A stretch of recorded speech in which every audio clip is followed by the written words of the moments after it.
এই মরমের 10 তারিখ যে ঘটনাগুলি সংঘটিত হয়েছে আমি যদি গণনা করি তাহলে এক রাত যেন কয়েক রাত্রেও শেষ হবে, এত বেশি গুরুত্বপূর্ণ তারিখ। তৎসঙ্গে এই সমস্ত ঘটনাবলী তো সংঘটিত হয়েছেই, তাছাড়া পৃথিবীর ইতিহাসের সবচাইতে দুঃখজনক বক্ষবিদারক ঘটনা যেটি কারবালার ময়দানে মুহররমের 10 তারিখে সংঘটিত হয়েছে। ইমাম হুসাইন রাদিয়াল্লাহু তাআলা সঙ্গী সাথী সহ কারবালার ময়দানে শাহাদত বরণ করে যে দৃষ্টান্ত স্থাপন করে গেছে, ইসলামের বৃক্ষকে নিজের দেওয়া রক্তের দ্বারা উজ্জীবিত করে দিয়েছে, আজ পর্যন্ত বরং কিয়ামত পর্যন্ত প্রত্যেক মানুষের কাছে স্মরণীয় এবং বরণীয় হয়ে থাকবে। সুবহানাল্লাহ। তবে 10 তারিখ মূল থেকেই সম্মানিত। আমি ভুল ভাবে গেছি, কেউ কেউ মনে করতে পারে শুধু কারবালার ঘটনার কারণে মনে হয় মুহররমের 10 তারিখের সম্মান না, শুধু কারবালার ঘটনার কারণে নেই। 10 তারিখের সম্মান ভূত থেকে আল্লাহ রেখে দিয়েছে। আমি কয়েকটি ঘটনা বর্ণনা করি শিক্ষা সহ। তার মধ্যে একটি ঘটনা হলো খালাকাল্লাহু সামাওয়াতি ওয়াল আরদিনা ইয়াওমা আশুরা। আল্লাহ সুবহানাহু ওয়া তাআলা এই জমিন এবং আসমানকে মুহররমের 10 তারিখে সৃষ্টি করেছে। জমিন এবং আসমানকে যেদিন আল্লাহ সৃষ্টি করেছেন সেই দিনটি আপনারা বলে মুহররমের 10 তারিখ। অর্থাৎ গোটা পৃথিবীকে আল্লাহ যেদিন সৃষ্টি করেছেন সেই দিনটা হলো মুহররমের 10 তারিখ। তারপরে আল্লাহ সুবহানাহু ওয়া তাআলা এই পৃথিবীতে যত পাহাড় আছে এই পাহাড়গুলিকে আল্লাহ মুহররমের 10 তারিখে সৃষ্টি করেছে। এটা পৃথিবীতে যত পাহাড় আছে এই পাহাড়গুলির দরকার আমাদের আছে কিনা? আপনারা মনে মনে ভাববেন আমাদের কি দরকার পাহাড়ে? আমার বাড়ির রামনগরে পাহাড় আছে অনেক দূরে, কোনো দরকার নেই আমাদের পাহাড় না। এই পাহাড়গুলির দরকার আগেও ছিল, এখন আছে এবং কেমন পর্যন্ত এই পাহাড়গুলির দরকার আছে। সুবহানাল্লাহ। কারণ কি? যারা সায়েন্সের স্টুডেন্ট তারা বুঝবে এই মাটির নিচে কি আছে? পানি আছে। মাটির নিচে পানি আছে। রব্বুল আলামিন এই মাটির উপর যখন আল্লাহ পানির উপর যখন মাটিকে আল্লাহ প্রতিস্থাপন করেন তখন এই মাটি যেটা আছে সেই মাটিটার মধ্যে কম্পন শুরু হয়ে গেল। মাটি নড়াচড়া করতেছে। সহজ একটা উদাহরণ দেয়, মনে করেন একটা ছাড়ার মধ্যে যদি আপনি পানি নিয়ে নেন আর সেটার মধ্যে যদি কোনো কাগজের টুকরা রাখেন তাহলে কাগজের টুকরা চতুর্দিকে কি হবে? ঘোরাঘুরি করবে। আর এই কাগজের টুকরার উপর পানি কোনো জিনিস যদি রেখে দিন তাহলে এই কাগজের টুকরা রসা হবে না। এইভাবে যখন আল্লাহ পানির উপর মাটিকে সৃষ্টি করলেন, মাটির নড়াচড়া করে স্থিতিশীল অবস্থায় থাকে না। রব্বুল আলামিন জায়গায় মাটির উপর পাহাড় সৃষ্টি করে আল্লাহ। যেমন আমাদের লাকড়ির মধ্যে যেভাবে আমরা লোহা গাড়ি, লাকড়ির মধ্যে যেভাবে পেলাম আমরা গাড়ি, এইভাবে এই মাটির স্থিতিশীলতার জন্য আল্লাহ পাহাড়গুলি সৃষ্টি করে দিয়েছে। কোরআন শরীফে আল্লাহ বলেন ওয়াল জিবালা আওসাহা, আমি এই পাহাড়গুলিকে মানুষের সুবিধার জন্য জমিন যাতে নড়াচড়া না করে তার জন্য আমি সৃষ্টি করে এই মাটির উপর প্রতিষ্ঠিত করে দিয়েছি। আরেকটা বিষয় আপনারা দেখবেন, প্রসঙ্গ ক্রমে আসে, পাহাড় যতটুকু উপর দিকে আসে, মনে করেন একটা পাহাড় যদি 200 মিটার থাকে উপর দিকে, ঠিক মাটির নিচেও 200 মিটার পাহাড়ের অবস্থা। এজন্য এই পৃথিবীতে যত পাহাড়গুলি আছে, সমস্ত পাহাড়গুলি আল্লাহ যেদিন সৃষ্টি করেছিলেন সেই দিনটা ছিল মুহররমের 10 তারিখ। তারপরে এই মুহররমের 10 তারিখ এত গুরুত্বপূর্ণ দিন, যেদিন হযরত আদম আলাইহিস সালামের তওবা আল্লাহর দরবারে কবুল হয়, সে দিনটা ছিল আশুরার দিন, মুহররমের 10 তারিখ। এজন্য তানবীহুল মাহফিল কিতাবে ফকি আবুল আসমান ফকি রাহমাতুল্লাহি তাআলা আলাইহি বলেন, এবং উমদাতুল কারির মধ্যে বদরুদ্দিন আইনি রাহমাতুল্লাহি তাআলা আলাইহি বলেন, لأن الله تعالى أكرم عشرة من الأنبياء فيه بعشر كرامات। এই আশুরার দিনে আল্লাহ সুবহানাহু ওয়া তাআলা 10 জন নবীকে 10 ধরনের সম্মান দিয়ে আল্লাহ সম্মানিত করেছে।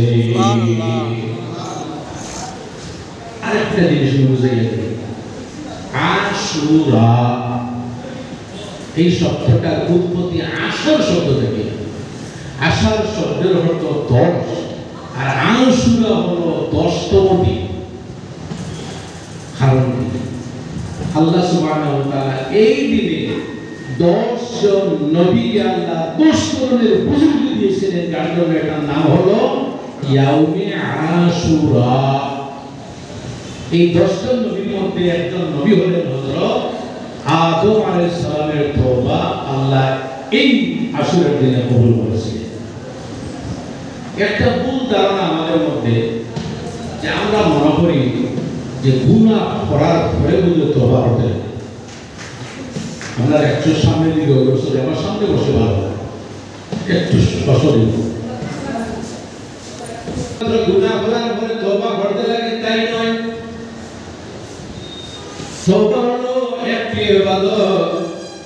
এই ইবাদতের অভ্যাস যদি কোনো মানুষের মধ্যে থাকে তাহলে আল্লাহর হাবিব আলাইহিস সালাম বলেন, যে ব্যক্তি সর্বদা তওবা করবে সেই ব্যক্তির গুনাহ থেকে এমন ভাবে নিষ্পাপ হবে যেমন জীবনে তার কোনো গুনাহ ছিল না। আত্তাইবু মিনাজ যামবি কামাল্লা যামবা। আরেকটা প্রশ্ন আপনাদের মনের মধ্যে আসতে পারে, হযরত আদম আলাইহিস সালাম তওবা করেছেন কি কারণে? হযরত আদমের কি গুনাহ ছিল? রাসূলুল্লাহি মিন যালিক আকীদার একটা মাসলা আমি আপনাদেরকে বলে দেই। উলামায়ে কেরাম যারা আছেন তারা বুঝবে, আল আম্বিয়াউ মুনাজ্জাহুনা আনিশ শিরকি ওয়াস সাগাইরি ওয়াল কাবাইরি। কিতাব আছে আকীদা কিতাব, উলামায়ে কেরাম বুঝবে যত আম্বিয়া কেরাম, সমস্ত আম্বিয়া কেরামকে যত ধরনের গুনাহ আছে, গুনাহে সগীরা কবিরা শিরক বেদাত যত ধরনের গুনাহ আছে, সমস্ত গুনাহ থেকে আল্লাহ পবিত্র রাখছে। যত আম্বিয়া কেরাম, কোন মানুষ যাতে আকীদা রাখে না নবী এই গুনাহ করেছেন, নাউযুবিল্লাহ, ঈমান চলে যাবে।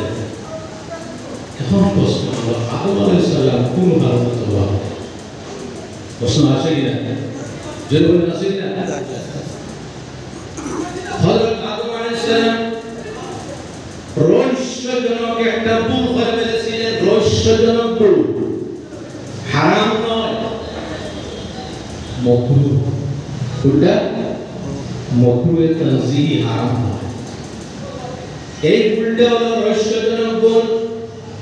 এই ভুলটা হলো রব্বুল আলামিন যখন জান্নাতের মধ্যে আদম এবং হাওয়াকে স্থান দিয়েছিলেন, তোমরা জান্নাতে যাও, ইয়া আদম উসকুন, হে আদম তুমি জান্নাতের মধ্যে থাকো, আর জান্নাতের যে ফলগুলি গাছ আছে গাছ থেকে তুমি গ্রহণ করো। হযরত আদম আলাইহিস সালাম জান্নাতে গেলেন, কিন্তু রহস্যজনক নিষিদ্ধ জান্নাতি ফল ভক্ষণ হয়ে ফেলেছে। সংক্ষেপে বলতেছে, অনেকবার শুনেছেন,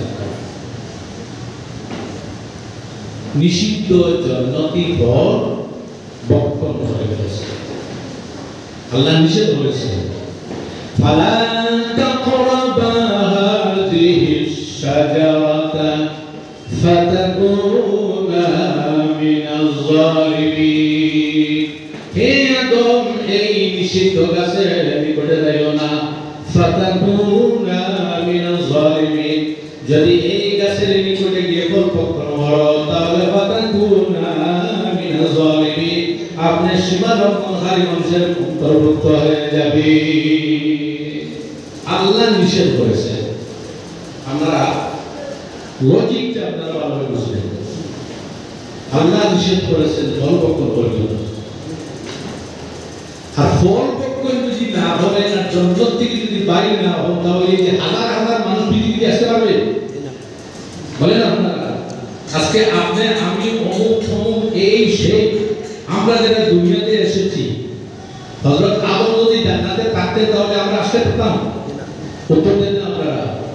হযরত আদম যদি জান্নাতে থাকতেন তাহলে হাজার হাজার আমকে একজন পৃথিবীতে আসতে পারতেন? হযরত আদম যদি জান্নাতে থাকতেন তাহলে হাজার হাজার আউলিয়া کرام কি পৃথিবীতে আসতে পারতেন? হযরত আদম যদি জান্নাতে থাকতেন তাহলে এই পৃথিবীর মধ্যে মানুষের বসবাস কখনো হতো না। ওদিকে আল্লাহর একটা রহস্য, আমি জান্নাতি নিষিদ্ধ ফল খাওয়াইব, এর ওসিলে দুনিয়াতে ছাড়বো, আর এই দুনিয়াতে যাওয়ার পরে হাজার হাজার মানুষের জন্ম হবে। সুবহানাল্লাহ। এটা হলো আল্লাহর রহস্য। আল্লাহর রহস্য বুঝার ক্ষমতা কোনো মানুষের নাই। ফল তো ভক্ষণ করলে, ভক্ষণ করার পরে আল্লাহ বললেন আদম, আর এখানে তোমার টাকা নেই।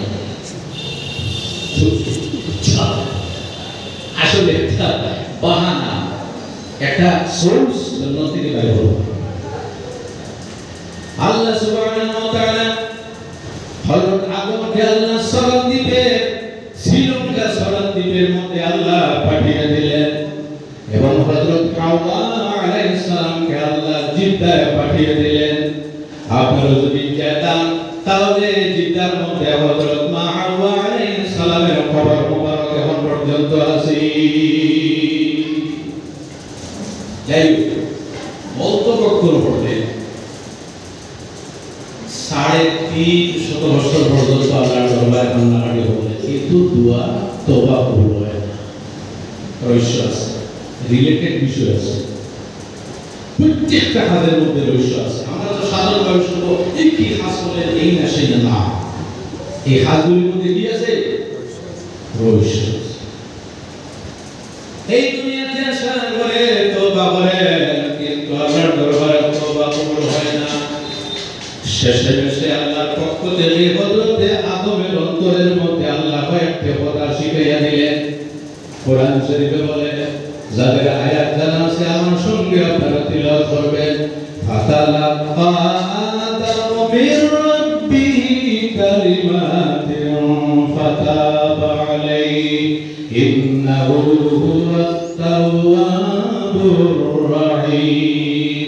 হযরত আদম আলাইহিস সালামের অন্তরের মধ্যে কয়েকটি কথা আল্লাহ ঢেলে দিলেন। সেই কথা যখন স্মরণ হলো, এই কথাগুলি আল্লাহ কোরআন শরীফের মধ্যে কোন ঘটনার পরিপ্রেক্ষিতে আল্লাহ উল্লেখ করেছে। এই আয়াত আপনাদের সবার জানা আছে, যাদের জানা আছে আমার সঙ্গে তিলাওয়াত করিও। রব্বানা যালামনা আনফুসানা ওয়া ইল্লাম তাগফির লানা ওয়া তারহামনা লানাকুনান্না মিনাল খাসিরিন।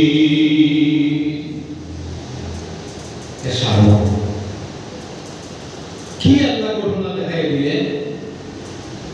হযরত আদম আলাইহিস সালামকে আল্লাহ যখন ওনার শরীরের মধ্যে যখন আল্লাহ রূহ ঢেলে দিলেন, চক্ষু খুললেন। চক্ষু খোলার পরে আরশের দিকে দেখলেন। চক্ষু খোলার সঙ্গে সঙ্গে কোনটার দিকে দৃষ্টি? যেমন কোনটার দিকে? আরশের। আরশের দিকে যখন দৃষ্টিপাত করলেন তখন দেখতে পেলেন আরশের, আল্লাহর আরশের চতুর্দিকে সাইডে এবং আরশের পায়ার মধ্যে লেখা আছে লা ইলাহা ইল্লাল্লাহ মুহাম্মাদুর রাসূলুল্লাহ। মানে চিন্তা করতে লাগলেন এই পৃথিবীর মধ্যে অসংখ্য গণিত আম্বিয়া কালাম আসবে, কিন্তু পরিমাণ মধ্যে কোন নবীর নাম সংযুক্ত নেই।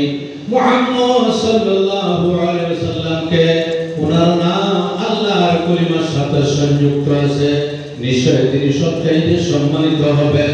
তখন আল্লাহর দরবারে দোয়া করে রব্বিগফিরলি বিহাক্কি মুহাম্মাদিন সাল্লাল্লাহু আলাইহি ওয়াসাল্লাম। আয় আল্লাহ, আরশের মধ্যে আপনার নামের সঙ্গে যার নাম মিলিত আছে মুহাম্মদ সাল্লাল্লাহু আলাইহি ওয়াসাল্লাম, এই মুহাম্মদ সাল্লাল্লাহু আলাইহি ওয়াসাল্লামের খাতিরে আমার তওবা আপনি কবুল করুন। সুবহানাল্লাহ বলে।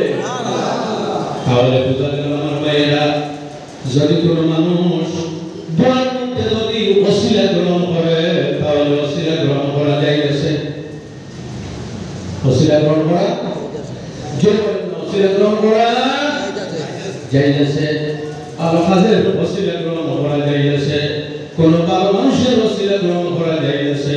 আম্বিয়া কেরামগণের ওসিলা গ্রহণ করা যাইতেছে। আপনার পীর মুর্শিদ বুজুর্গানে দিন আউলিয়া কেরামগণের ওসিলা গ্রহণ করা যাইতেছে। ওসিলা গ্রহণ করে যদি দোয়া করা হয় তাহলে এই দোয়ার দরবারের কবুলিয়তের সম্ভাবনা থাকে। যেহেতু আমাদের আদি পিতা হযরত আদম আলাইহিস সালাম আল্লাহর দরবারে নবীর ওসিলা পেশ করে দোয়া করেছিলেন, যার জন্য আল্লাহ এই দোয়াটা কবুল করেছিলেন। যেদিন এই দোয়া কবুল হয়েছিল সেই দিন ছিল মুহররমের 10 তারিখ। মুহররমের 10 তারিখ। তারপরে আমার রাসূল আল্লাহর হাবিব সাল্লাল্লাহু আলাইহি ওয়াসাল্লাম যখন মদিনা শরীফে গেলেন, মক্কা মদিনার নাম যখন উচ্চারণ করবেন, একটা কথা আপনাদেরকে বলি, শরীফ সঙ্গে লাগাই। মক্কা বলেন, মক্কা শরীফ, মদিনা শরীফ, মক্কা শরীফ, মদিনা শরীফ, মক্কা মুকাররমা অথবা মদিনা মুনাওয়ারা সম্মানের সাথে মক্কা গ্রহণ করবে, সাধারণত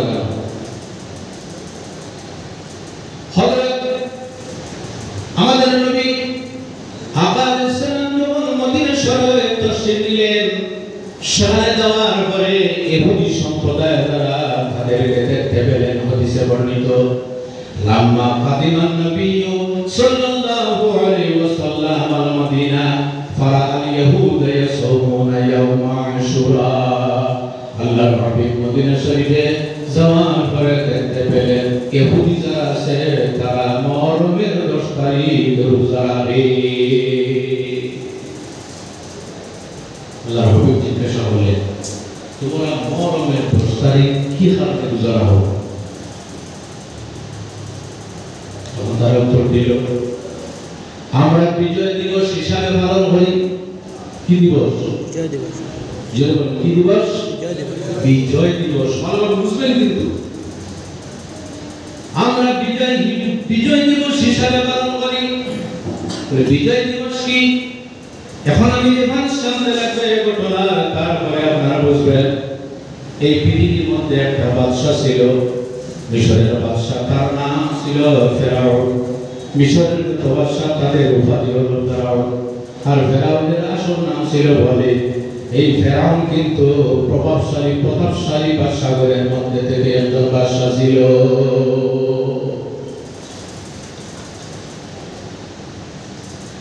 এই ফেরাউনের যে কুহাস, মানুষ বিভ্রান্তির দিকে যাইতেছে, মানুষদেরকে বিভ্রান্তি থেকে, শিরক এবং কুফরি থেকে মানুষদেরকে সরাইবার জন্য আল্লাহ যে নবী পাঠিয়েছিলেন সেই নবীর নাম হযরত মূসা আলাইহিস সালাম। বেশ যন্ত্রণা দিয়েছে মূসা আলাইহিস সালাম। আর উনার উম্মত যারা ছিল, নাউযুবিল্লাহ, কারা ছিল বলবো? এই ইহুদি কারা ছিল? এটা দিলে বলে হয় না কেউ? ইহুদি। এত কিংকর্তব্য বিমূঢ়, এত কুচক্রী বর্তমানে পৃথিবীর মধ্যে নম্বর ওয়ান যদি ইসলামের দুশমন যদি যারা থাকে তাহলে আমার ভাইরা এই ইহুদি সম্প্রদায় সবচাইতে বেশি মুসলমান এবং ইসলামের দুশমন। ইতিহাস বলতেছি, আমি কারো কোন সম্প্রদায়ের বিরুদ্ধে বলতেছি না, যা আছে তাই বলতেছি। মুসা আলাইহিস সালামকে এত কষ্ট দিল, ফেরাউন তাদেরকে গোলাম বানিয়ে রেখেছিল। যে ফেরাউন মিশরের রাজত্ব তার হাতের মধ্যে, যখন সে পুরা পাওয়ারফুল হয়ে গেল, হঠাৎ একদিন সমস্ত প্রজাদেরকে সমবেত করে বলতে লাগলো, হে মিশরের বাসিন্দারা, তোমরা জেনে রেখো আমি তোমাদের কাছে একটা ঘোষণা দিতেছি, সাধারণ কোনো ঘোষণা নয়। এই ঘোষণাটি হলো আনা রাব্বুকুমুল আ'লা, আমি তোমাদের সবচেয়ে বড় প্রভু। নাউজুবিল্লাহ, জোরে বলেন না। মানুষ কি প্রভু হইতে পারে? বলেন না। মানুষ কি প্রভু হইতে পারে? মানুষ কি আল্লাহ হইতে পারে? সে ঘোষণা দিয়েছে, আমি তোমাদের সবচেয়ে বড়।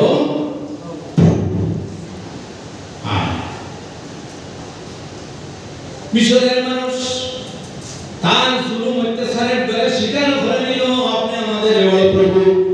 স্বীকার করে নিলাম, যখন স্বীকার করে নিল তখন সে বলতে লাগলো, তোমাদের যত অসুবিধা আছে, যে কোনো অসুবিধার মধ্যে বড়, তোমরা আমার কাছে বলবে, আমার কাছে আপনার বলবে, তোমাদের অসুবিধাগুলি আমি একটু বলার চেষ্টা করব। চেষ্টার তো কোনো কথা আসে না, বড় প্রভেও দিলে চেষ্টা নাই হতে লাগবে। হঠাৎ একবার দেখা দিল অনাবৃষ্টি, বুঝছেন? বৃষ্টি নাই। যখন বৃষ্টি নাই, কয়েক মাস অতিবাহিত হয়ে গেল। অনাবৃষ্টি যদি হয় তাহলে গাছপালা যেগুলি আছে সমস্ত মরে যায়, জীবজন্তু গাছ খাইতে পারে না, মানুষের কত অসুবিধা হয়, ফল ফসল মানুষের নষ্ট হয়। এইভাবে দীর্ঘ মাস পর্যন্ত অনাবৃষ্টির কারণে মানুষ হাহাকার মানুষের মধ্যে। তখন মহাপ্রভুর কাছে গেল। কোন মহাপ্রভু? নাম কি? নাম কি? মহাপ্রভুর কাছে গিয়ে বলল, হে জাহান্নাম, আপনি আমাদের অসুবিধা দূরীকরণকারী, আপনি আমাদের যা সমস্যা সমস্ত সমস্যা মোচনকারী, আপনার কাছে আমরা এসেছি। আমাদের এই যে অবস্থা, এখন তো দেখা যায় অনাবৃষ্টির কারণে আমরা মারা যাইব, ওদিকে আপনি বৃষ্টির ব্যবস্থা করে দেন। কোন মানুষের ক্ষমতা আছে? আপনারা বলেন, সমস্ত গ্রামের মানুষ একটু শ্রদ্ধা করি, বৃষ্টি আমরা প্রশ্ন করাইতে পারবো? আল্লাহর যদি হুকুম না হয়, জি আল্লাহর দয়া মায়া হলে নিশ্চয় বৃষ্টি বর্ষণ হবে। তার কাছে গিয়ে বললো মানুষেরা, হে মহাপ্রভু, বৃষ্টি নাই, বৃষ্টি দাও। সে বললো, আমার একটা দুইশো দাও। জঙ্গলে গেল, যাওয়ার পরে সে বলতে লাগলো, জয় আল্লাহ। সে আবার আল্লাহর কাছে বলে, সবে বুঝে দুনিয়ার যা আছে সর্বশক্তি যখন শেষ হয়ে যায়, একটা শক্তির আশ্রয় মানুষ গ্রহণ করে, সেই শক্তির নাম কি? আল্লাহ। যে বলে সেই শক্তির নাম কি? আল্লাহ। আল্লাহ জঙ্গলে গিয়ে আল্লাহর দরবারে কান্নাকাটি করতেছে, আল্লাহ আমি নাফরমান, আমি একজন জালিম, আপনার দরবারে কাকুতি মিনতি করতেছি, আমি মহাপ্রভু হিসাবে বসে আছি, বৃষ্টি যদি না হয় তাহলে আমার প্রভুত্ব নিয়ে টানাটানি শুরু হয়ে যাবে।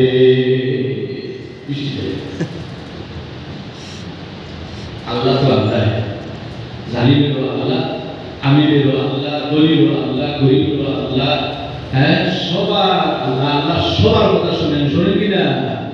যদি শুধুমাত্র এক সম্প্রদায়ের কথা আল্লাহ শোনেন, তাহলে পৃথিবীর মধ্যে মুসলমান ছাড়া কেউ থাকবে না।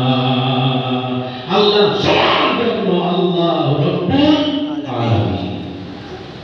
আল্লাহ বলে, ঠিক আছে, বৃষ্টি হয়ে যাও। সেই সময় হযরত জিবরিল আলাইহিস সালাম মানব রূপে তার কাছে উপস্থিত হয়ে বললেন, হে মহাপ্রভু, সর্বশীল মহাপ্রভু, আচ্ছা তুমি বলো, যদি কোনো মানুষ তোমার অবাধ্য হয়, কোনো প্রজা যদি তোমার অবাধ্য হয়, তাহলে তার শাস্তি কি? তার শাস্তি হলো পানিতে ডুবাইয়া দেওয়া। তার শাস্তি কি? কথা বলেন না আপনারা, পানিতে ডুবাইয়া দেওয়া। ঠিক আছে, কথাটা লিখে দাও, সিল মারিয়ে দেব। ফেরাউন তো বুঝে নাই, সে উপস্থিত, সে তার ফতোয়ার মধ্যে সিল মারিয়া দস্তখত দিয়ে দিল, যে ব্যক্তি আমার অবাধ্য হবে তার শাস্তি হলো পানির মধ্যে ডুবাই মারা। তারপরে আমার ভাইয়েরা বৃষ্টি হলো, মানুষের শিরকি আবার বাড়লো। শেষ মুহূর্তে যখন আল্লাহ সুবহানাহু ওয়া তাআলা মুসা কলিমুল্লাহকে বললেন, হে মুসা, ফেরাউনের অত্যাচার থেকে যদি বাঁচতে চাও, তাহলে তোমার ৭০,০০০ বনী ইসরাইলের মানুষ, ৭০,০০০ মানুষকে সঙ্গে নিয়ে তুমি মিশর ত্যাগ করো। ৭০,০০০ যখন মিশর ত্যাগ করতেছিলেন, যাইতে যাইতে এক পর্যায়ে সাগর সামনে আসলো। এই সাগর কোন সাগর? সামনে আসলো লোহিত সাগর। কোন সাগর? লোহিত সাগর। নীল নয়, লোহিত সাগর। কোন কোন কিতাবের মধ্যে লেখা আছে নীল নদ, কিন্তু আসলে নীল নদের ভাষ কিন্তু বেশি নয়, লোহিত সাগর। যে লোহিত সাগরের পাশ হলো প্রায় 10 মাইল দূর পর্যন্ত। সেই লোহিত সাগর সামনে ফেরাউন যখন শুনল মুসা কলিমুল্লাহ ৭০,০০০ মানুষ নিয়ে মিশর ত্যাগ করতেছে, সঙ্গে সঙ্গে ১৬,০০,০০০ সেনাবাহিনীর দল নিয়ে বিভিন্ন ধরনের অস্ত্র ফেরাউন মুসা কলিমুল্লাহর পিছনে আসতেছে। যখন মানুষ খবর পাইল, খবর পাওয়ার পরে বলল, হে মুসা, তোমার সংগ্রাম করিলে তো বিপদী হয়েছি, সামনে সাগর, পিছনে ফেরাউন। এখন সাগর কিভাবে পার হইয়া আমরা ফিলিস্তিনের জমিনে যাইব? আপনার সঙ্গে আসে তো বিপদী, যদি আমরা সঙ্গে আসতাম না তাহলে আমরা ওইখানে থাকলাম হয়, আর ফেরাউনের অত্যাচার সহ্য করলাম হয়। এখন কিন্তু দেখা যায় আপনার সঙ্গে আছে সামনে সাগর আর পিছনে ফেরাউন। ইন্না আউযুবিল্লাহ, ফেরাউন তো গ্রেফতার করে নিবে। মুসা কলিমুল্লাহ বলে, ধৈর্য ধারণ করো, তোমাদের মধ্যে ধৈর্য নেই। রব্বুল আলামিনের দরবারে নিবেদন করেন, হায় আল্লাহ, আমার পিছনে ফেরাউন তার দলবল, তার সেনাবাহিনী সহ রওনা দিয়েছে ১৬,০০,০০০ সেনাবাহিনী। আল্লাহু আকবার। কত? ১৬,০০,০০০ সেনাবাহিনী। আর এদিকে কতজন? ৭০,০০০। হায় আল্লাহ, সামনে সাগর, আমার মধ্যকে নিয়ে কিভাবে সাগর পার হব? রব্বুল আলামিন বললেন, হে মুসা, আমি তোমার হাতে একটা শক্তি দিয়ে দিয়েছি, এই শক্তিটা তুমি আমার নামে প্রয়োগ করো। এই শক্তি কি আমার ভাইরা? মুসা কলিমুল্লাহর হাতে একটা লাঠি ছিল, এই লাঠির মধ্যে ৯টা শক্তি ছিল। সুবহানাল্লাহ বলে, কি ছিল? লাঠি। কি এর সঙ্গে এর করতেছি মুসা কলিমুল্লাহ যখন ফেরাউনের কাছে গেলেন, বুঝতে পারলেন যে আমি নবী, আল্লাহ আমাকে পাঠিয়েছেন আল্লাহর কথা শোনার জন্য। ফেরাউনের কাছে যখন গেলেন, যাওয়ার পরে বললেন, হে ফেরাউন, আমি নবী হয়ে তোমার কাছে এসেছি, তবে মানুষদের উপর জুলুম অত্যাচার ত্যাগ করো, এই আল্লাহকে তুমি মানো। সে বলতে লাগলো, তুমি নবী হিসাবে তোমার কাছে প্রমাণ দিয়েছে। প্রমাণ করার দিনা, প্রমাণ দিয়েছে।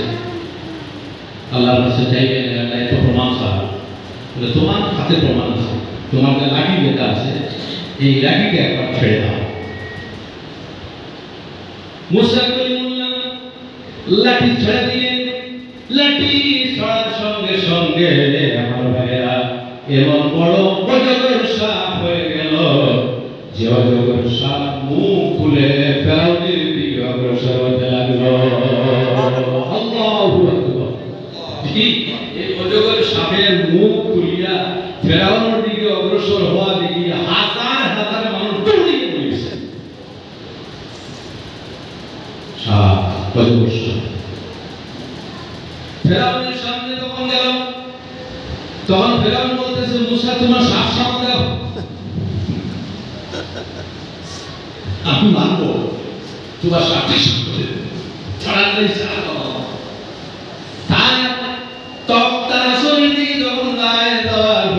আল্লাহ বলেন, হে মুসা, ফেরাউনের নিকটে আসছে, তুমি এক কাজ করো, ফেরাউনকে তো তুমি তোমার আল্লাহর মুআজিজা যেটা আছে লাঠির মাধ্যমে সাপটা দেখিয়ে দিয়ে দিয়েছো, এখন তুমি সাপটা আবার লাঠিতে পরিণত করো। মুসা কলিমুল্লাহ বলে, হে আল্লাহ, আমার নিজের ভয় করে কিভাবে হাত দেব? আল্লাহ বলেন, খুযহা লা তাখাফ সানুইদুহা সিরাতাল লুলা। হে মুসা, তুমি ভয় করিও না, সামান্য কাজ করো, সামান্য স্পর্শ করো। হযরত মুসা কলিমুল্লাহ যখন স্পর্শ করলেন, সঙ্গে সঙ্গে আবার লাঠিতে পরিণত হয়ে গেল। তখন ফেরাউন বলল, এর মতো বড় জাদুকর পৃথিবীর মধ্যে মারাত্মক কথা বলতেছে। জানি আল্লাহ বলেন, হে মুসা, ভয়ের কোনো কারণ নেই, তোমার হাতের মধ্যে শক্তি আছে, এই শক্তিটা যদি তুমি প্রয়োগ করো তাহলে তোমার উম্মত যারা আছে তুমি সব তাদের জন্য একটা ব্যবস্থা হয়ে যাবে। আল্লাহ বললেন, হে মুসা, তোমার লাঠির দ্বারা সাগরে আঘাত করো। হযরত মুসা কলিমুল্লাহ নিজের লাঠির দ্বারা সাগরে আঘাত করলেন। আঘাত করার সঙ্গে সঙ্গে সাগরের মধ্যে লোহিত সাগরে 12টা রাস্তা তৈরি হয়ে গেল। কয়টা রাস্তা? 12টা। একই রাস্তা। এখন আমি একটা কুইজ আপনাদের জিজ্ঞাসা করি, আপনারা কিন্তু উত্তর করতে চেষ্টা করবেন। লাঠির আঘাতে সাগরে 12টা রাস্তা তৈরি হয়ে গেছে কিভাবে? 12 গোত্র, 12 গোষ্ঠী, এক গোষ্ঠীর সঙ্গে আরেক গোষ্ঠীর মিল নাই, এরা নিজে নিজে লড়াই করে। এক গোষ্ঠীর আরেক গোষ্ঠীর সঙ্গে কোনো মিল নেই। ওদিকে আল্লাহ দেখলেন যোগটা বিবাদের প্রয়োজন নেই, 12 গোষ্ঠীর জন্য আমি আল্লাহ 12টা রাস্তা তৈরি করে দিয়েছি। কিভাবে আল্লাহ রাস্তা তৈরি করে দিলেন? বরফের মতো দুই দিকে গিয়ে পানি জমে গেল এবং রাস্তা ক্লিয়ার হয়ে গেল, পরিষ্কার রাস্তা। এখন একটা কুইজ যদি আপনাদেরকে জিজ্ঞাসা করি, পৃথিবীর মধ্যে কোন জায়গা যে জায়গার মধ্যে সূর্যের কিরণ শুধুমাত্র একবার পড়েছিল? বলতে পারবেন? লজ্জা দেওয়ার উদ্দেশ্য আনসার আপনাদের শোনা আছে, জানা আছে, কিন্তু একটু যদি দেখলাম তাহলে বুঝতে পারবে। পৃথিবীর মধ্যে এমন কোন জায়গা যে জায়গার মধ্যে শুধুমাত্র সূর্যের কিরণ একবার পড়েছিল আর জীবন কোনোদিন পড়বে না? সেই জায়গা যেটি এই যে 12টি রাস্তা সাগরের মধ্যে যে বরফ হয়ে দুই দিকে জমে গিয়েছিল, সূর্যের কিরণ একবার পড়েছিল, তারপরে কিন্তু সূর্যের কিরণ জীবনে আর পড়বে না। হযরত মুসা কলিমুল্লাহ দল বল সহ 70,000 মানুষকে নিয়ে, সঙ্গে ঘোড়া, জীবজন্তু, অনেক কিছু দল বল নিয়ে রাস্তা ক্লিয়ার দিয়া পার হয়ে ফিলিস্তিনের জমিনে গিয়ে পার হয়। সুবহানাল্লাহ। যে তারিখে মুসা কলিমুল্লাহ লোহিত সাগর পার হয়ে ওই পারের জমিনে গিয়ে আশ্রয় গ্রহণ করেন, ওই দিন ছিল মুহররমের 10 তারিখ। ওইদিকে গেলাম 6 লক্ষ সেনাবাহিনী যখন সাগরের নিকটে আসলো, আসার পরে সে বলতে লাগলো, তার প্রজারা, এই প্রজা, দেখছো আমার ভয়ে সাগর রাস্তা তৈরি করে দিয়েছে। কি চাই সুযোগ দিলেন তার জন্য সে বলতে লাগলো, দেখো মিশরের মানুষ আমি কি পরিমাণ প্রভাবশালী, জমি আমার কথা শুনে, আসমান আমার কথা শুনে, পানি আমার কথা শুনে, আমার আশা যখন পানি শুনলো, শোনার সঙ্গে সঙ্গে পানির মধ্যে 12টি রাস্তা তৈরি হয়ে গেছে। আও আমার সঙ্গে, আসো আমার সঙ্গে, কোনো অসুবিধা নেই, কোনো টেনশন নেই, কোনো কষ্ট নেই, কোনো ভয় নেই। যখন 16 লক্ষ মানুষ ফেরাউন সহ সাগরে যখন নামলো, নামার সঙ্গে সঙ্গে আল্লাহ বললেন, হে নবী, সাগরের পানি মুসা কলিমুল্লাহর রাস্তা তৈরি হওয়ার আগে যে অবস্থায় তুমি ছিলে, সেই অবস্থায় আবার তুমি ফিরে আসো। সমস্ত রাস্তা পানির মাধ্যমে পরিপূর্ণ, আর 16 লক্ষ সেনাবাহিনী সহ ফেরাউনের সলিল সমাধি পানির মধ্যে হয়ে গেছে। যেদিন ফেরাউনকে আল্লাহ সাগরের মধ্যে ডুবাইয়া মারলেন, সেই দিনটা ছিল মুহররমের 10 তারিখ। কত তারিখ? 10 তারিখ। আচ্ছা, ওই যে জিবরিল আরেকটা কথা বাকি হয়ে গেছে। জিবরাইলকে বলেছিল, হে জিবরাইল, আমার অবাধ্য যে কোন মালিকের যদি কোনো মানুষ অবাধ্য হয়, তাহলে তার শাস্তি পানিতে ডুবাইয়া মারবে। সে যখন সাগরে আবু খাচ্ছে, তখন সে বলতেছে কি? তখন সে বলতেছে, বনি ইসরাইল যারা, অর্থাৎ তার যাদেরকে জুলুম অত্যাচার করতো তাদের উপর, তাদের কথা স্মরণ করে বলতেছে, সাগরে যখন ডুবিয়ে মরতেছে, তখন সে বলতেছে, আমানতু আন্নাহু লা ইলাহা ইল্লাল্লাহি আমানাত বিহি বানু ইসরাঈল ওয়া আনা মিনাল মুসলিমিন। বনি ইসরাঈল যে সত্তার উপর ঈমান এনেছে, আমি এবং সেই সত্তার উপর ঈমান এনেছি। কোন সময় বলতেছে? মরার সময়। মরা যখন নিশ্চিত, মওত যখন নিশ্চিত, তখন সে বলতেছে আমি এখন ঈমান আনতেছি। সেই সময় হযরত জিবরিল আলাইহিস সালাম তার লিখিত দস্তখত সহ ফতোয়া দাঁড়িয়ে বললেন, দোস্ত আমার নয়, আল্লাহর নয়, তোমার ফতোয়া অনুযায়ী এবং তুমি মারা যাইবে। তোমার মতো আল্লাহর নাফরমান, আল্লাহর কাছে তোমার মতো নাফরমান পৃথিবীর মধ্যে আর নাই। এই হলো তোমার ফতোয়া। তুমি বলেছো যে মালিকের নাফরমান তাকে ডুবাইয়া মারতে হয়, এবং তুমি আল্লাহর নাফরমান, তোমার শাস্তি হলো পানিতে ডুবাইয়া মারা। হযরত জিবরিল সাগরের নিচ থেকে মাটি নিয়ে তার মুখে ডুবিয়ে বললেন, আর কোনো না পড়তে পারে। নাউযুবিল্লাহি মিন যালিক। তাহলে যে সলিল সমাধি হয়েছিল কত তারিখ? মুহররমের 10 তারিখ। 10 তারিখ। এই যে বনি ইসরাঈলকে আর মুসা আলাইহিস সালামকে যে আল্লাহ নাজাত দিয়েছিলেন, সেই হিসাবে ইহুদিরা তারা মুহররমের 10 তারিখে বিজয় হিসাবে ঘোষণা করে। কি হিসাবে? বিজয় দিন হিসাবে তারা পালন করে। আর রোজা মুহররমের 10 তারিখ। রোজা কত কি? ফরজ নয়, তবে রমজানের রোজা ফরজ হওয়ার আগে মুহররমের 10 তারিখে রোজা ফরজ ছিল।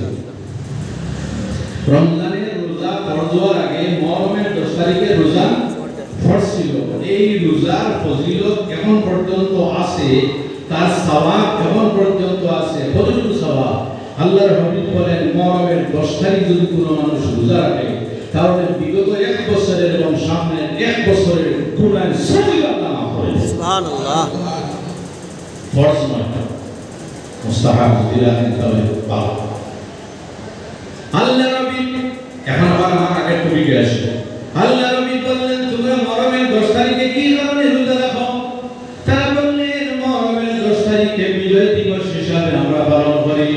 আমাদের নবী মুসা আলাইহিস সালামকে আল্লাহ ফেরাউনের কবল থেকে মুক্তি দিয়ে লোহিত সাগর পাড়ি দিয়ে মুসা কলিমুল্লাহ ওই পারে এসেছিলেন। ওদিকে মুসা কলিমুল্লাহ এই তারিখে আল্লাহ নাজাত দিয়েছিলেন, যার জন্য আমরা এই 10 তারিখে রোজা পালন করি।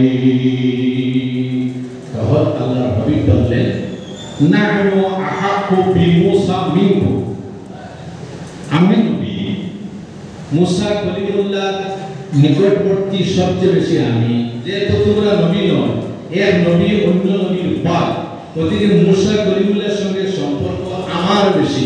ওদিকে মুসা কলিমুল্লাহ যখন সাগর পাড়ি দিয়ে আল্লাহ তাকে নাজাত দিয়েছিলেন, তখন আমিও হকদার বেশি। আমিও মুসা কলিমুল্লাহ এই যে বিপদ থেকে নাজাত পেয়েছিলেন, শুকরিয়া হিসাবেও আমি মুহররমের 10 তারিখে আমার উম্মতেরা তাদেরকে নির্দেশ দিব রোজা। সুবহানাল্লাহ। আল্লাহ রাব্বি বললেন মুহররমের 10 তারিখে রোজা রাখো। কিন্তু জালিমরা এত ফটখানি উম্মত, আপনারা বুঝবেন কি বলতেছে। আল্লাহ রাব্বি বলেন ফাসামাহু ওয়া মানসিয়ামিহি, নিজে রোজা রাখেন, উম্মত যারা তাদের নির্দেশ দেন মুহররমের 10 তারিখে রোজা রাখিও। যখন আল্লাহর হাবিব বললেন মুহররমের 10 তারিখে রোজা রাখিও, তখন ইহুদি যারা মুসা কলিমুল্লাহর উম্মত যারা, তারা বলাবলি করতে লাগলো, দেখতেছো মুসলমান তারা আমরা লাইনে আসতেছে, কি সমস্যা? তারা বলতেছে এই দেখো মুসলমানরা আমরা কথা মতো আসতেছে, আমরা মুহররমের 10 তারিখে রোজা রাখি, তাহলে কি বলে রোজা রাখে। আল্লাহর হাবিবের কাছে যখন আসলো, ইয়া রাসূলুল্লাহ 10 তারিখ তারা রাখে, আমরা রাখি, এখন তারা টানা দিতেছে, তারা কারণে আমরা রোজা রাখি। আল্লাহর হাবিব বলেন লাউ বাকিতু লিনাস আমিল কাবিলিন লা সুমান তাসি, আমি যদি হায়াতে বসে থাকি 5 বছর, তাহলে মুহররমের 10 তারিখের আগে 9 তারিখ আমি রোজা রাখব, যাতে তাদের সঙ্গে কোনো মিল হয় না। তারা শুধুমাত্র 10 তারিখ রোজা রাখে, আমি রাসূলুল্লাহ যদি জীবনে থাকি তাহলে 9 তারিখ রোজা রাখবো, 10 তারিখ রোজা রাখবো। কিন্তু আল্লাহর হাবিব আশা পোষণ করে গিয়েছিলেন, কিন্তু আল্লাহর হাবিব এর আগে দুনিয়া থেকে বিদায় নিয়ে গেলেন। গতিকে আমার ভাইরা, এই যে মুহররমের 10 তারিখে মুসা আলাইহিস সালামকে আল্লাহ নাজাত দিয়েছিলেন, এই নাজাত দেওয়ার কারণে তো এই নবীকে আল্লাহ নাজাত দিয়ে সম্মানিত করেছিলেন। আল্লাহুম্মা সাল্লি আলা সাইয়্যিদিনা মুহাম্মাদ ওয়া আলি সাইয়্যিদিনা মাওলানা মুহাম্মদ। এখন প্রশ্ন হলো, এই যে ঘটনা থেকে আমরা একটু শিক্ষা লাভ করব, উদ্দেশ্য শুধু ঘটনা বলা না, এই ঘটনা থেকে আমরা কি শিক্ষা পাইলাম? যে মানুষের উপর অনৈতিকভাবে হত্যার মাধ্যমে দম দিয়ে, জন দিয়ে, ব্যবহার দিয়ে, আচরণ দিয়ে, কালচার দিয়ে, সামাজিকভাবে, ব্যক্তিগতভাবে কোন মানুষের উপর ইলিগাল জুলুম অত্যাচার করা মহাপাপ।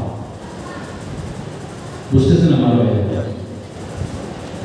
যার জন্য জুলুম অত্যাচার আমরা সহ্য করতে পারেন নাই, এই যে হুসাইন আলাইহিস সালামের কারবালার ময়দানে শাহাদাত বরণ করেছিলেন ইয়াজিদের নির্দেশে, আজকে ইয়াজিদ পৃথিবীর মধ্যে নাই, ইয়াজিদের দম পৃথিবীর মধ্যে নাই। হযরত হুসাইন হক পথে গিয়ে সত্য পথে, ন্যায়ের পথে কারবালার ময়দানে শাহাদাত বরণ করেছিলেন। আজ পর্যন্ত পৃথিবীর প্রত্যেক মানুষের মুখের মধ্যে হযরত ইমাম হুসাইনের নাম আছে। আছে কিনা? জোরে বলেন আছে কিনা? জি, হক পথে, ন্যায়ের পথে থাকার কারণে এখন পর্যন্ত ইমাম হুসাইন এবং সঙ্গী সাথীদের নাম উচ্চারণ করে মানুষ আজকের দিনে হাজার হাজার পৃথিবীর মধ্যে মসজিদের মধ্যে প্রোগ্রাম হইতেছে, ওয়াজের মাহফিল হইতেছে, শিরিনের ব্যবস্থা করা হইতেছে, মিলাদ শরীফের ব্যবস্থা করা হইতেছে, এবং ইমাম হোসেন রাদিয়াল্লাহু তাআলা আনহু মানুষ আলোচনা করতেছে। কিয়ামত পর্যন্ত ওনার চর্চা থাকবে। কিন্তু এসিদের কোনো মহফিল হতো? জি, কোনোদিন এসিদের কোনো মহফিল আপনারা পাইছেন যে আজকে অন্য জায়গায় এজিদ সম্পর্কে মহফিল? জি, এজিদের নাম মানুষ উচ্চারণ করে কিন্তু সম্মানের সাথে না, ঘৃণার সাথে। ঘৃণার সাথে খাস এমন করেছে যে ঘৃণার খাস, যার কারণে পৃথিবীর মধ্যে লাঞ্ছিত, সমাজের কাছে লাঞ্ছিত। কোনদিন কোন মানুষ আপনার এজিদের নাম সম্মানের সাথে উচ্চারণ করে না। আজ পর্যন্ত আপনারা পেলেন না, আমার মনে হয় হাজার হাজার ছেলের নাম আছে হাসান হুসেইন, আছে কিনা? জি, বাচ্চার জন্ম হয় নাম রাখে মানুষ হাসান, বাচ্চার জন্ম হয় নাম রাখে মানুষ হুসেইন। কিন্তু আজ পর্যন্ত আমি শুনি নাই কোন মানুষের ছেলে জন্ম হয়েছে আর নামটা আছে আছি। রামনগরে আছে, জি, পেশাদারে আছে, হাসাড়ে আছে। মানুষ ইসলামী ভবিষ্যতে জিতের নাম রাখবেন কারণ অভিশপ্ত, তার কারণে নামটা অভিশপ্ত হয়ে গেছে। বিক্রি আমার নাম তো এসি, আরো অনেক মানুষের নাম আরবের মধ্যে ছিল এসি, কিন্তু এই কোন বক্তের কারণে মানুষের এসির নাম শুনলে কি বলে এটা বিনা নজরে শুনে কি আমার ভাই, যার জন্য আমার ভাইয়া আপনারা জানেন এজিদের কবর। আজকে ইমাম হোসেন রাদিয়াল্লাহু তাআলা আনহুর কবর যদি আপনারা যান, কারবালার ময়দানে ইমাম হোসেন রাদিয়াল্লাহু তাআলা আনহুর জানাজা আছে। আজকের দিনে লক্ষ লক্ষ মানুষ পৃথিবী থেকে যায়, যাওয়ার পরে সেখানে ইমাম হোসেনের জিয়ারত করে, হযরত আব্বাসের জিয়ারত করে, হাজার হাজার মানুষ সেখানে গিয়ে জিয়ারত করে। রাতের মধ্যে ইমাম হোসেনের জন্য দোয়া করে, ইমাম হোসেনের ওসিলা গ্রহণ করে দোয়া করে। কিন্তু আপনি যদি এজিদের কবর সম্বন্ধে যদি সিরিয়াতে যান, যাওয়ার পরে যদি এজিদের কবর যদি খোঁজাইতে চান, তাহলে কোন মানুষ আপনাকে এজিদের কবরের সন্ধান দিতে রাজি হইবে না। এজিদের কবর কই আছে? সিরিয়াতে। কোন জায়গা? সিরিয়া। এটা আরবি নাম হলো শাম, কিন্তু প্রচারিত যেটা সেটা হলো সিরিয়া। সিরিয়ার মধ্যে একটা মহল আছে, এই মহল্লার মধ্যে এজিদের কবর আছে। কিন্তু আপনি যদি যান, যাওয়ার পরে এজিদের কবরের সন্ধান যদি আপনি পাইতে চান, তাহলে কোন মানুষ এজিদের কবরের সন্ধান দিতে রাজি হইবে না। সরকারি ভাবে নিষিদ্ধ আছে এজিদের কবরের সন্ধান যাতে কোনো মানুষ না দেয়। কারণ কবরে যাইতে কোনো অসুবিধা আছে? জি, নিষিদ্ধ। সরকারি ভাবে নিষেধ। এজিদের কিছু বংশের মানুষ সেখানে আছে, এখন পর্যন্ত এজিদের গোষ্ঠীর মানুষ আছে ওই এলাকার মধ্যে, কিন্তু কবরের সন্ধান কোনো মানুষ দিতে রাজি হয় না। এমন একটা ছোট্ট গলি আছে, এই গলির ভিতরে যাইতে যাইতে যাইতে যাইতে অনেক ভিতরে যাওয়ার পরে অন্ধকার একটা চূর্ণ বিচূর্ণ ঘর, অন্ধকার একটা ঘরের মধ্যে এজিদের কবর আছে। একা এজির সেখানে কোনো মানুষ জিয়ারতের মধ্যে যায় না, নিষিদ্ধ কোন কারণে। নিষিদ্ধ এই কারণে আগে আগে মানুষ যাইতো, যাওয়ার পরে এজিদের কবরের মধ্যে মানুষের জুতা মারতো। কি মারতো? জুতা বলেন কি মারতো? জুতা মারতো। এর কারণে নিষেধ করা হয়েছে এজিদের কবরের সন্ধান করে মানুষ যাতে না দেয়। কারণ সেখানে যাওয়ার পরে কারবারের ঘটনা টান শরীরের মধ্যে যখন আসবে, আসার পরে এজিদের কবরে জুতা ছাড়া কোনো কিছু মানবে না। এর জন্য সরকারি ভাবে নিষেধ, এজিদের কবরের সন্ধান দিও না। মরকে মরদুদ ফাতিহা না ধরো, যেভাবে আছে থাকতে দাও, তার অবস্থা সে জানে। কিন্তু কোন মানুষ যাতে গিয়ে জুতা না মারার জন্য নিষেধ। এই জন্য আমার ভাইরা দুনিয়ার মতো আযাবের মধ্যে আছে, আর কিয়ামতের দিন নিশ্চয় আযাবের মধ্যে থাকবে। ওদিকে আমার ভাইরা ইমাম হোসেনের স্মরণ আজ পর্যন্ত আছে, আগেও ছিল, এখনো আছে, আর কিয়ামত পর্যন্ত ইমাম হোসেনের চর্চা থাকবে, দেহ মিটাইতে পারবে না। আল্লাহর হাবিব এত বেশি হযরত ইমাম হোসেন মায়ার ছিলেন।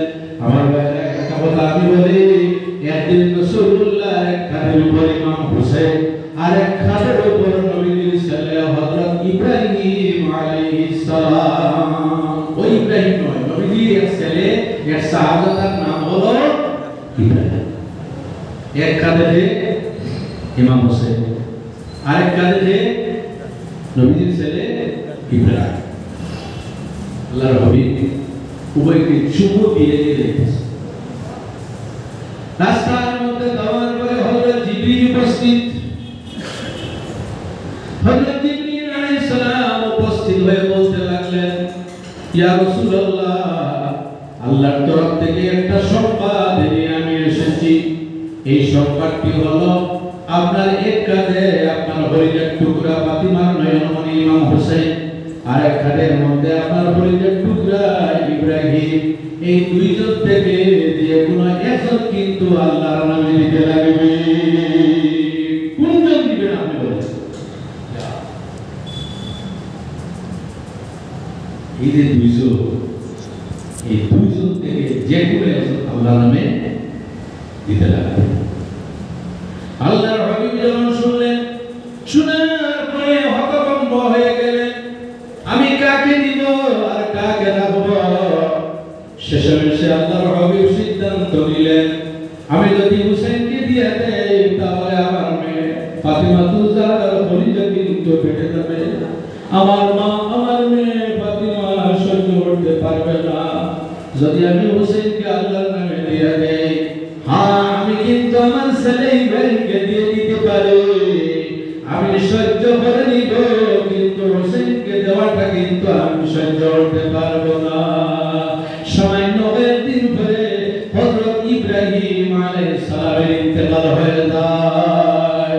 রাসূলুল্লাহ তুমি আসিল, আল্লাহর হাবিব দোয়া করেছিলেন, আল্লাহুম্মা ইন্নী উহিব্বুহুমা, আয় আল্লাহ আমি দুইজনকে মায়া করি, ফাহিব্বাহুমা, আপনি দুইজনকে মায়া করো, ওয়াহিব্বা মান ইউহিব্বুহুমা, আয় আল্লাহ হাসান হোসেনের সঙ্গে যাদের মায়া আছে তাদেরকেও আপনি মায়া করো।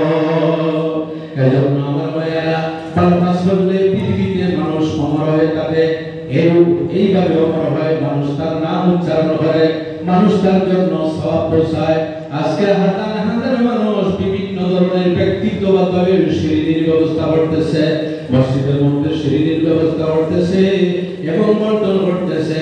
হায় হায়, কতটুকু সামাম দিয়ে হযরত ইমাম হোসেন আলাইহি হযরত ইমাম হোসেন রাদিয়াল্লাহু তাআলা আনহু সঙ্গী সাথী সহ সওয়াব দিয়ে বসতেছে। সুবহানাল্লাহ। আর তাদের কারণে আমাদের মুর্তিরা যারা আছে, মা বাবা ইবরাহিম আত্মীয় স্বজন, তাদের উপর দিয়ে সওয়াব বসতেছে। সুবহানাল্লাহ। গতিকে আমার বুজুর্গগণ, লম্বা ইতিহাস আমি যে কয়েকটি আলোচনা করলাম, এই আলোচনার মধ্যে থেকে আমরা কি শিক্ষা পাইলাম? কোন মানুষের উপর কোনদিন যাতে আমরা ইলিগেলি জুলুম অত্যাচার, ইলিগেলি জুলুম অত্যাচার করার নিম্নে জুলুম অত্যাচার আল্লাহ কখনো সহ্য করতে পারেন না। সাময়িকভাবে যে জালিম আছে, জুলুম অত্যাচারী যে আছে, সাময়িকভাবে দেখতে দেখা যায় চলতেছে, ঘাস খাইতেছে, ঘোরাফেরা করতেছে, এই আছে সেই আছে, কিন্তু আল্লাহ যখন ধরে নিবে, আল্লাহ ছাড়বেন কিন্তু জালিমকে ছেড়ে দেবেন না। ইয়াদ রাখবেন, এজিদকে আল্লাহ ছাড় দিয়েছিলেন কিন্তু ছেড়ে দেন নাই। এজন্য জুলুম অত্যাচার থেকে আমরা কখনো আমরা বিরত থাকবো এবং ন্যায় এবং সত্যের পথে নিজের মান ইজ্জত রক্ষা করে ন্যায় এবং সত্যের পথে আমরা থাকবো। এই শিক্ষা গ্রহণ আমরা করে আমাদের জীবনকে আমরা আলোকিত করব। আল্লাহ সুবহানাহু ওয়া তাআলা আমাদের প্রত্যেককে তৌফিক দান করুন। আল্লাহুম্মা আমিন। সম্মানিত হাজিরিন, সময় হতে যাচ্ছে নামাজ আযানে। আসুন আমরা প্রত্যেক আল্লাহর হাবিব আলাইহিস সালামের উপর আমরা হাদিয়া সালাম পেশ করি।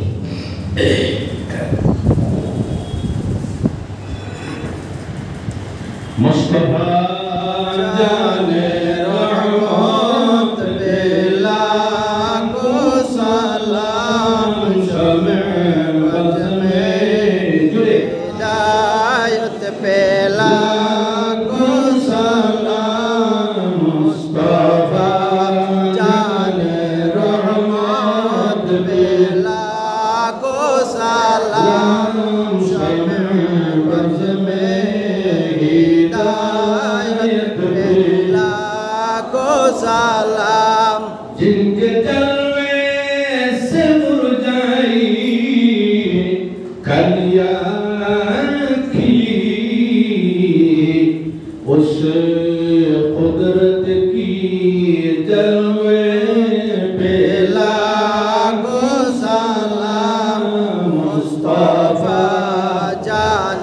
रहमत पेला को सलाम शमे बज में हिदायत पेला को सलाम शरियाने इरम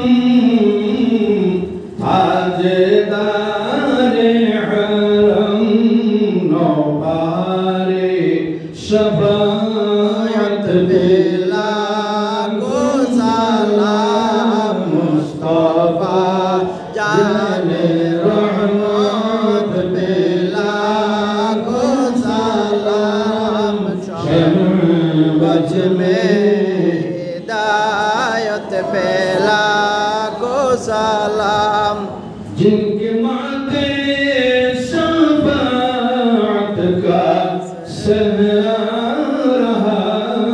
उस जबीन सादत पेला को सलाम मुस्तफा जाने रहमत पेला को सलाम शमे बज में हिदायत पेला को सलाम अज़मत मुस्तफा सय्यदी आला हजरत पेला को सलाम मुस्तफा जाने रहमत पेला को सलाम शमे बज में हिदायत पेला को सलाम शमे बज में हिदायत पेला को सलाम शमे बज में हिदायत पेला को सलाम या नबी सलाम अलैका या रसूल सलाम अलैका या सलाम अलैका सलाम अलैका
نبيك خير كلهم رب میرے درود و سلام برخوردہ نبی اور اپنے مدام محمد یا رسول اللہ محمد یا رسول اللہ روایت کے دیا للہ محمد یا محمد يا رسول الله محمد یا رسول اللہ شفاعتك یا للہ محمد یا رسول آمين الحمد لله رب العالمين ربنا ظلمنا أنفسنا وإن لم تغفر لنا وترحمنا لنكونن من الخاسرين আয় আল্লাহ নগরতুল মসজিদে 10 মুহররম উপলক্ষে আয় আল্লাহ সেই মাহফিলের জন্য করা হইল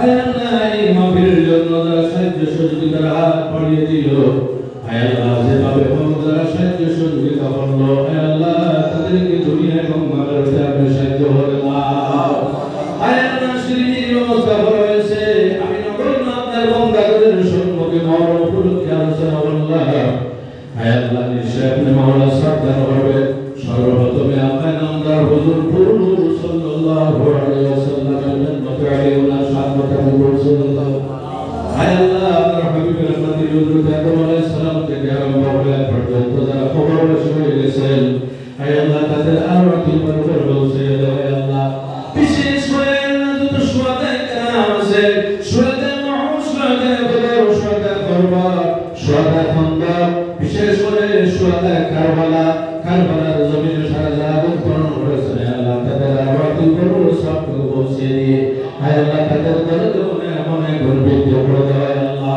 আয় আল্লাহ তাদের খাতিরে আমাদের মুর্তিদান যারা কবরবাসী হয়ে গেছে তাদের দরজা আপনি অনেক অনেক গর্বিত করে দাও আয় আল্লাহ আমাদের মধ্যে অনেক তাদের মা বাবা ভাই ব্রাদার বন্ধু বান্ধব জমিনে নাই কবরে চলে গেছেন আয় আল্লাহ কবরের মধ্যে কি অবস্থা আছে আমরা তো নয়নে দেখতেছি না আল্লাহ আয় আল্লাহ মরণ মাসের খাতিরে বিশেষ করে আশুরার দিনের খাতিরে তাদের কবর জান্নাতের টুকরা বানিয়ে দাও আল্লাহ আয় আল্লাহ কবর থেকে সর্বপর্যন্ত যত মুসিবতের ঘাট আছে আপনি আসান করে দাও আর রহমান রহিম আল্লাহ বিশেষ করে তাদের মা বাবা দুনিয়ায় ছেড়ে কবরের বাসিন্দা হয়ে গেছে আয় আল্লাহ মা বাবা দুনিয়া থেকে যাওয়ার পরে মা বাবার কদর বুঝা যায় আয় আল্লাহ রহমান রহিম আমাদের মা বাবা যদি কোনো গুনাহের কারণে আপনি মওলা আটকে রাখো আয় আল্লাহ আসরের খাতিরে তাদের কবরকে আপনি জান্নাতের বাগান বানিয়ে দাও আয় আল্লাহ খানগার থেকে নাজাত দিয়ে তাদের কবর সাথে বানিয়ে দাও কবর থেকে আসার পর্যন্ত যত মুসিবতের ঘাট আছে আপনি আসান করে দাও আয় আল্লাহ আমরা যারা জীবিত আছি আপনার দরবারে আমরা বিনতে হাত বাড়িয়ে দিছি আয় আল্লাহ মরবের তারিখে হযরত আদম আলাইহিস সালামের তওবা আপনি কবুল করেছেন আয় আল্লাহ পর্যন্ত আদম হয় আপনার দরবারে আমরা হাত বাড়িয়ে দিয়েছি আয় আল্লাহ আমাদের তওবা কবুল করে আমাদের জীবনের সমস্ত গুনাহকে মাফ করে দাও আয় আল্লাহ গুনার কারণে আমাদের দুনিয়ার জীবন আখিরাতের জীবন বরবাদ হইও না আয় আল্লাহ আমাদের রুজগারের মধ্যে বরকত দান করো যারা চাকরিজীবী আছে তাদের সমস্যা দূর করে দাও যারা নদীর রোজগার ছাড়া আছে হালাল নদীর সন্তান দিয়ে মালামাল করে দাও ব্যবসা বাণিজ্য যারা আছে তাদের ব্যবসা বাণিজ্য বরকত দান করো আয় আল্লাহ আমাদের প্রত্যেকের জান মাল ইজ্জত পুরো আমানত দিয়ার সমস্ত আপনারা বললাম আপনি ইবাদত ফরমাও আয় আল্লাহ আমাদের পদাবলীর কারণে আমাদের সন্তানদের যারা সাথীকে না ফরমান পারে আমাদের ঘটনায় করাবো না আয় আল্লাহ আমাদের সন্তানদেরকে মা বাবার পাইতে পারিয়া দুনিয়া থেকে আয় আল্লাহ রব্বুল আলামিন আয় আল্লাহ ইয়ে না হলো তোমার থেকে না সে আল্লাহ সমস্ত কে আপনি সওয়াব দিয়ে মালামাল করে দাও আল্লাহ আর মুদ্রাকিন আয় আল্লাহ আমাদের মধ্যে যত অসুস্থ মানুষ আছে আয় আল্লাহ আমাদের প্রত্যেকের জিসমানি রূহানি অসুস্থতা আপনি দূর করে দাও আল্লাহ আয় আল্লাহ যারা দোয়ার কথা বলেছেন জানি না আর কি উদ্দেশ্য আছে আয় আল্লাহ মরমের 10 তারিখের খাতিরে তাদের জায়গা সব পূর্ণ হয়ে যাবে আল্লাহ মানুষ হিসেবে আমাদের অন্তরের মধ্যে জায়গা সাথে হবে আয় আল্লাহ আমাদের প্রত্যেকের জায়গা শরীয়তের মোতাবেক আপনি পূর্ণ করে দাও আল্লাহ আয় আল্লাহ আমাদের দেশের দেশের পরিবারের শান্তি প্রতিষ্ঠিত করে দাও আর আমরা আমিন আল্লাহ যতদিন দুনিয়াতে রাখো নেক আমলের মাধ্যমে ইজ্জতের জীবন নসিব করিও আয় আল্লাহ বেইজ্জতির জীবন থেকে বেইজ্জতির মরণ থেকে বেইজ্জতির রুজি রোজগার থেকে আমাদেরকে সরিয়ে রাখো আয় আল্লাহ আর আমরা আমিন আমাদের গুনার কারণে অভাব-অনটনের মধ্যে ফেলাইয়া ভিক্ষার থলি হাতে দিয়ে মানুষের দুয়ারে দুয়ারে ঘুরাইও না আয় আল্লাহ মহরমের 10 তারিখের খাতিরে প্রত্যেকের রুজি রোজগারের মধ্যে প্রদান করো আয় আল্লাহ যদি আপনার মৌলা আমাদেরকে রুজি না দিয়ে যদি কষ্ট দাও আয় আল্লাহ নবী জীবনের সত্যের মধ্যে কষ্ট পাইছি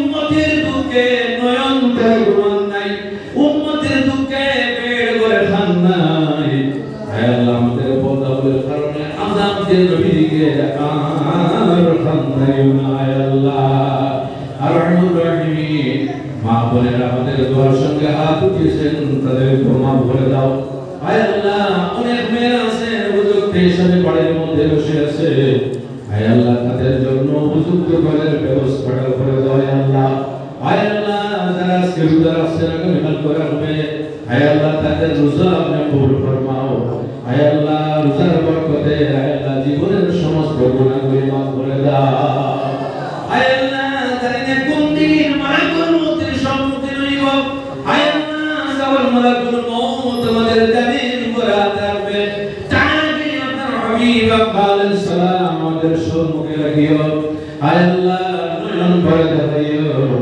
এবং আমাদের জবান থেকে নয়ন দিয়ে দেখাই দেখাইয়া আমাদের জবান থেকে জীবনের শেষ কথাটা বাইরে পড়াইও লা ইলাহা ইল্লাল্লাহু মুহাম্মাদুর রাসূলুল্লাহ সুবহান রাব্বিকা রাব্বিল ইজ্জাতি আম্মা ইয়াসিফুন ওয়া সালামুন আলা